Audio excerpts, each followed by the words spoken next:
আল্লাহ আমাদের সকল মানুষদেরকে সৃষ্টি করেছেন। তিনি আমাদের পালনকর্তা এবং রিজিকদাতা, আর তিনি আমাদের দুনিয়া ও আখিরাতের শান্তিদাতা। আর এই আল্লাহর হাতে আমাদের সকল মানুষের জীবন এবং মরণ। তাই এই আল্লাহর বান্দাদের শরীরের মধ্যে কোনো শয়তান আসার কোনো অধিকার নেই। আর আল্লাহর বান্দাদের জীবন নিয়ে এই শয়তানেরা কোনো অত্যাচারী খেলা করার কোনো অধিকার নেই।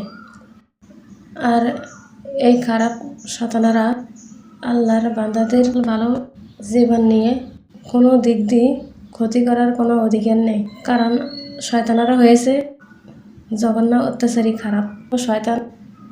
আর এই শয়তানেরা সব রকমভাবে চাল দেখাইয়ে এই শয়তানেরা আল্লাহর সকল ভালো সৃষ্টিকর্তাদের জীবন সব রকমভাবে ধ্বংস করতে থাকে। কারণ আমরা সকল ভালো মানুষেরা আল্লাহর নাম স্মরণ করি আর আল্লাহর ইবাদত করি আর আল্লাহর ভালো রীতিনীতির পথে চলি। তাই আমাদের ভালো মানুষের মধ্যে শুধু আল্লাহর ফেরেশতার ছায়া অধিকার ঠিক থাকবে। এই কথাগুলো আল্লাহ ফেরেশতাদের বিচারের কথা। কারণ আমাদের মানুষের দুই সিনার মধ্যে দুই ফেরেশতা থাকে।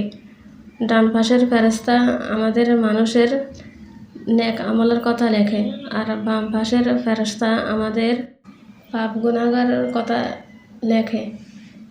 এখন এই ফেরেশতারা আমাদের সকল মানুষের মধ্যে ঠিক আছে কিনা আল্লাহ জানে। আর পরবর্তী কথাগুলো, তবে যে মানুষদের মনের মধ্যে উল্টাপাল্টা খারাপ এই কথা সেই কথা ভাসবে এবং দুষ্টামি বদমাশি কথা ভাসবে, সেই মানুষেরা বুঝে নিতে হবে তাদের শরীরের মধ্যে নিশ্চয়ই শয়তানেরা পুরা সর হয়ে থাকে। আর শয়তানেরা তাদের শরীরের মধ্যে সর হয়ে তাদের মনের মধ্যে এসব উল্টাপাল্টা খারাপ এই কথা সেই কথাগুলো ভাসাইতে থাকে। আর শয়তানেরা এসব উল্টাপাল্টা কথাগুলোর মধ্যে ইশারা দিয়ে কিছু মানুষের উল্টাপাল্টা খারাপ আজে পথে নিয়ে যায়। তবে যারা বোকা খারাপ মানুষ তারা এই শয়তানদের এসব উল্টাপাল্টা রীতিনীতির কথাগুলোর মধ্যে সাড়া দেয়। আবার এই জঘন্য খারাপ শয়তানেরা কিছু মানুষের শরীরের মধ্যে পুরা সর হয়ে একজনের মধ্যে থেকে আরেকজনের সরাই দেওয়ার জন্য আর তার কাছে ওর মান সম্মান দাম মূল্য নষ্ট করার জন্য এই খারাপ শয়তানেরা একজনের প্রতি আরেকজনের মনের মধ্যে ইশারা দিয়ে উল্টাপাল্টা বাজে তুচ্ছ কথা এমনকি জঘন্য খারাপ কথা বেশি করে ভাসাইতে থাকে।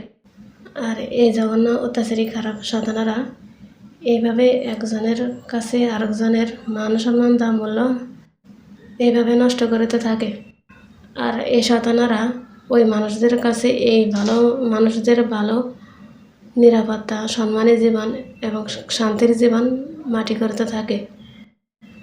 আর পরবর্তী কথাগুলো, কিন্তু এই অত্যাচারী ডিয়ারিং ইবলিশ শয়তানেরা এখন এই জঘন্য খারাপ অত্যাচারীটা শুধু আমাকে মাঝে মাঝে দেখায়, কারণ আমার জীবন নিয়ে এই শয়তানেরা একটা তুচ্ছ অত্যাচারী কাহিনী বানাইতে চায়।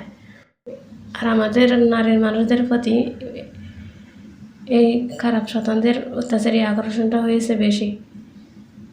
তবে এই জঘন্য খারাপ শয়তানেরা এই খারাপ শয়তানদের এই তুচ্ছ গজব অত্যাচারীটা যদি দুনিয়ার সকল মানুষদের মধ্যে এইভাবে একজনের প্রতি আরেকজনের মনের মধ্যে এইভাবে ভাসাইতে থাকে তাহলে আমার মনে হয় দুনিয়ার মধ্যে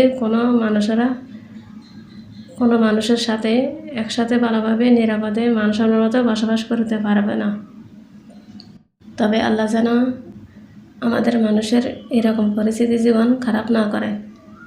আর আল্লাহ যেন এই শয়তানদের সব অত্যাচারী পাওয়ার পুরোপুরি ফানি করে এবং নিপাতিত করে। আর এই শয়তানদেরকে আল্লাহ যেন দুনিয়া থেকে নিপাতিত করে। আমরা সকল ভালো মানুষেরা আল্লাহর কাছে এই দোয়া প্রার্থনা করি। ধন্যবাদ। আল্লাহ হাফেজ।